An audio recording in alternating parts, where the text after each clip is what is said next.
Thank you. Councillor Mihevik. Yes, thank you very much. Mr. Mayor, I think what some of us are finding a little bit frustrating is that, the Budget Committee has done its task, and in the past, the way it's usually, well, it's frankly worked since I've been here, and that's been since the beginning of amalgamation. Budget Committee does its task, it does the big picture. Executive Committee does some tweaking. Then when it comes to council, those who aren't on the budget or the executive, they have their shot at it, and usually some money is kind of tucked away to be able to deal with, what I called before, irritants. And what I'm finding today is that it's just so tight that it seems like all the decisions have been kind of already made, and there's no room to kind of do these little tweaks of amendments. So my question to you is really not so much for this year, because I think today this is what it is this year. Could one of the learnings from this year's budget process is to have the Budget Committee, the Executive Committee, staff understand that there is a final step, and to be a little bit more gracious at the end so that some of these irritants could be dealt with in the final moment? If there's a learning here, perhaps could you see that as perhaps one of the learnings? Madam Speaker, I won't say absolutely not, because I think it's a reasonable, it's a calibration that you have to do almost on a year-by-year basis. I will say this to you, and I think we have to be fair about this. On something like the occupancy grant, I wasn't alone. I was helped along by people like Councillor Placio and others, Councillor Davis. I acknowledge that the day I made the announcement. I listened, and so you could say, well, I could have waited until today and just said, well, I'll keep that one in the back pocket, and we'll use it to do some horse trading at City Council. And I didn't. I came forward the minute that I was able to persuade the Budget Committee Chair and the others that this was the right thing to do, and said, let's do it. And so that was meant to minimize what went on here today in terms of all the sort of the horse trading and so on. So I think if you were being fair, and the same is true, I think, of some of the library items and so on, where we've made changes along the way. And I actually think that's a better way to do it than come in this hothouse and have this kind of environment where people are sending motions all over the place and doing side deals and so on, to do it up front and do it based on the merits. And I even tried on the last one, that was the one I think we'd all admit is the most contentious one, to say, okay, let's get a report really soon and analyze it carefully all together, because that's the way I believe in making decisions. But I can't really disagree with what you said and say, I'd like it if we could come here and have solved all the issues. You know, I mean, well, why yes, wouldn't that be better? Of course. So, but it just never happened in the history of this council, and really to just save a few $million at the end. Well, but you know, Madam Speaker, I'll say to the councillor, when you say a few $1,000,000, the work that was done, starting with our staff, I'm aware of then by our Budget Committee, then by the Executive Committee and assorted others, to find a few $1,000,000, which is a lot of money in the context of the size of our problems and the need we have to save that money or have that money available for transit and housing. I would say to you, for the sake of a few $1,000,000, we're better off to come here with positions, and we'll have a vote. I mean, we will have a vote, and that's great, and we should do that. But I think we're better off to have had these debates long before we get here, because a few $1,000,000 is still a lot of money. Okay, thank you. Oh, good. We're done? Councillor Mamalidi. So, Mr. Mayor, there's been a conclusion that I've come to over the last couple of years anyway, and last year it seems that we hired about 44 new positions. I think it's 44 in the city, mostly management positions. This year in this budget, there's another 50 that we're creating. But yet, whether it be the garbage frontline workers or now the shelter frontline workers, it seems that we're supporting more managers in the City of Toronto and letting the frontline workers go.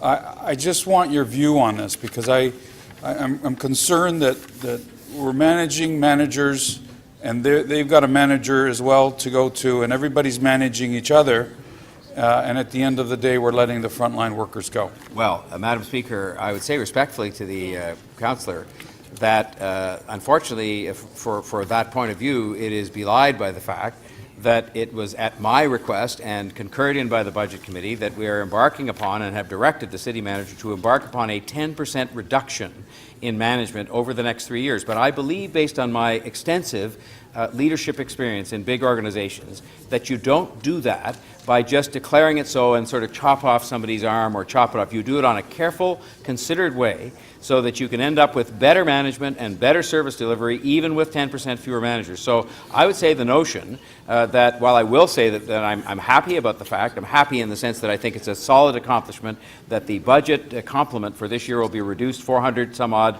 people from the year before, that we are embarked on a program to actually reduce management by 10%. And that's very significant and much more than the number of people you said have been hired. Actually, I verified with staff earlier that the number that you've just outlined with respect to the year before were positions that sat vacant. So in fact, you're not really getting rid of anybody. They're just vacant positions that weren't a part of the expenditures anyway. But this time, we're hiring 50 new positions. I'm trying to move a motion to delete them from the budget. But my view is, if we're ready to hire another 50 positions, mostly managers, why is it that we're standing up and trying to defend the frontline workers who aren't making $100,000 a year, who aren't making $130,000 a year? Wow. And you know, I did ask earlier for those numbers to come back, and staff said that they would come back to me in terms of wages. I haven't heard anything, just so you know. So I don't even know how much they're making and how much we're going to be approving today. I'm unfamiliar with that, but I will say this through you, Madam Speaker. First of all, there are 2 points to be made here. First of all, I repeat that we're embarked on an exercise now that the city manager has received a direction to come back with a plan to reduce the management ranks by 10%. And that's a very substantial number of people, way in excess of what you just cited were the number of new managers, and I can't confirm or deny your number of 44. And secondly, this year's 50. I would say to you that, again, the number of managers does not determine how efficiently you run an organization or how well you deliver a service. You can deliver better services sometimes with less people, and that's why I initiated the 10% program over the next 3 years, and to come back with a real proper plan to do that. And it also, I would remind you of the fact that I think a lot of people would agree with this, that is not done at the expense of frontline workers. The better management will in fact lead to better use of and better direction of and better utilization of frontline resources, and I think that'll result in happier people who work for us and in better service to the people we serve. I'm not sure about that. I'm not sure by laying off the frontline workers. Who are we laying off? Well, you're going to end up laying off the individuals that we've outlined in this particular budget in shelter. That's going to happen.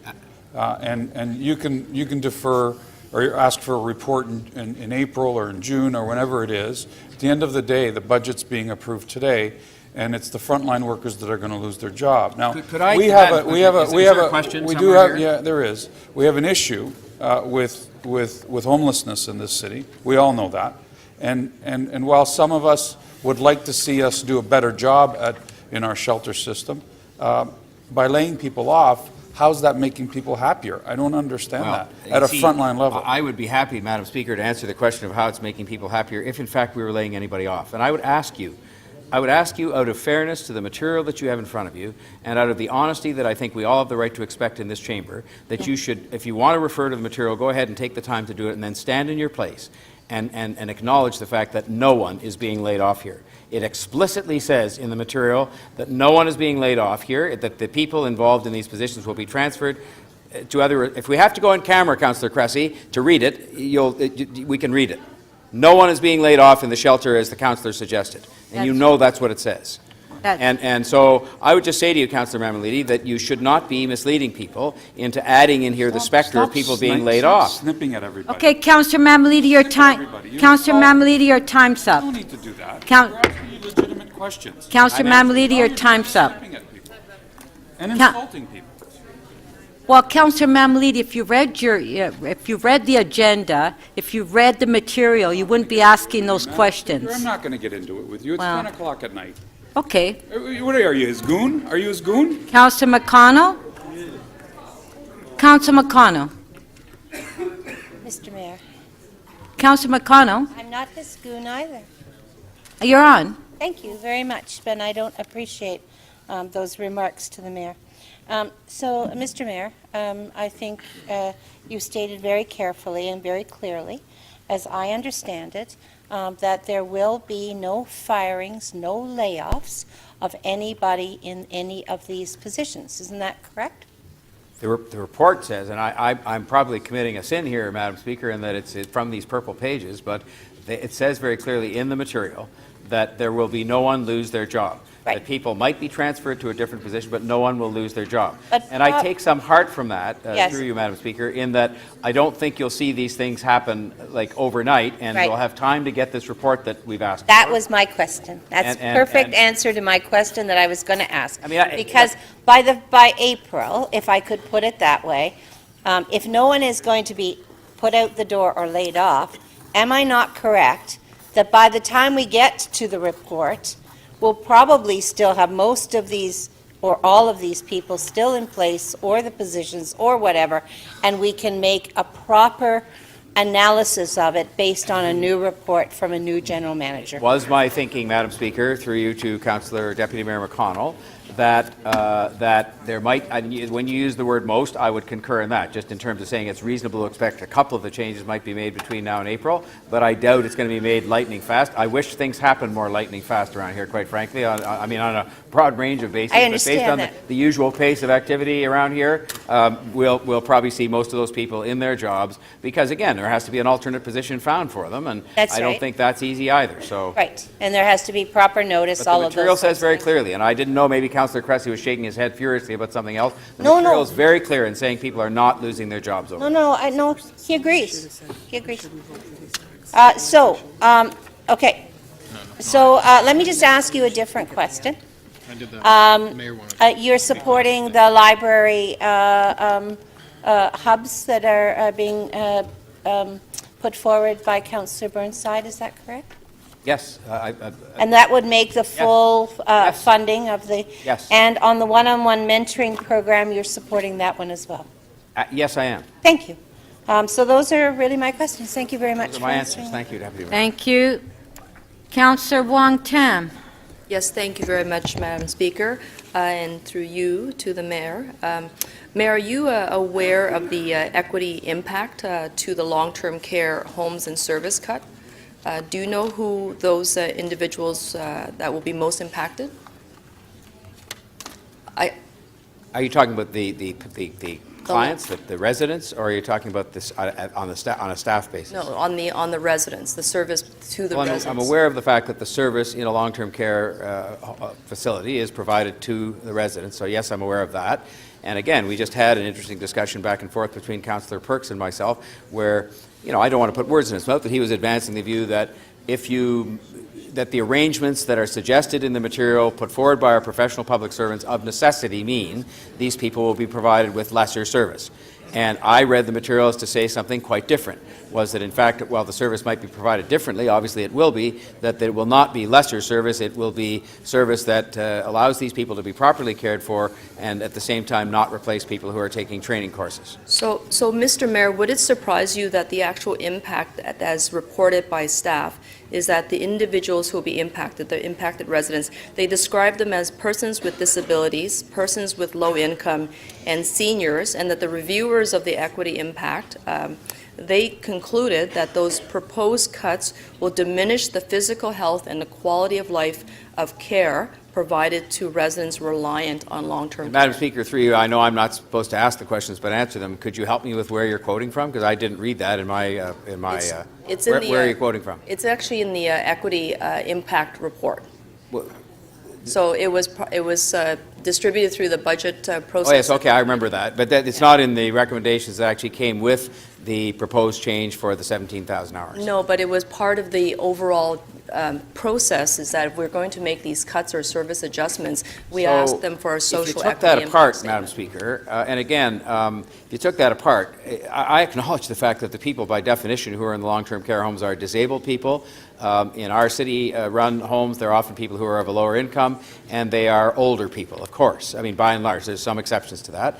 And so I accept the fact that those are the people we're talking about here. Where perhaps we disagree, and maybe I even disagree with this equity report, and I think maybe I agree more with what the staff originally